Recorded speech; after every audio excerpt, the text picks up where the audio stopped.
তুমি কি সেজেছো?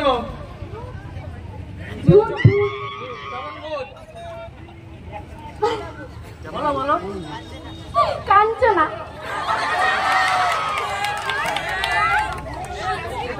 এটা মেয়েদের ভূত। হ্যাঁ। মেয়েদের ভূতকে কি কি নামে বলা যায়? তারপর খুব ভালো আছে। তুমি কি সেজেছো? ভিখারি। ভিখারি। কোথাকার ভিখারি? মহেন্দ্র। মহেন্দ্রর ভিখারি। তুমি ভিখারি কেন হলে? পয়সা নাই বলে। আচ্ছা, কোথায় কোথায় তুমি ভিক্ষা করছো?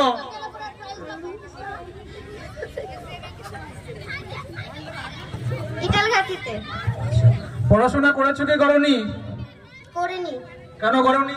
ছোট থেকে ভিক্ষা করছি তো। তুমি কি সেজেছো? ঝাড়ুদার। আচ্ছা, আমাদের পরিবেশকে স্বচ্ছ করে রাখবার জন্য এই ঝাড়ুদারের কাজটা কি খুব প্রয়োজন আছে? হ্যাঁ। কেন প্রয়োজন আছে? নোংরা থাকলে মানে আমি কিন্তু তার উত্তরটা আগেই বলে দিচ্ছি। পরিষ্কার পরিচ্ছন্নতা থাকতে হবে সবাইকে। সবাইকে, এবং আমাদের পরিবেশকে আমরা স্বচ্ছ রাখবো, তাই তো? আমার নাম কি? মিলি দত্ত। আর কিছু কোশ্চেন?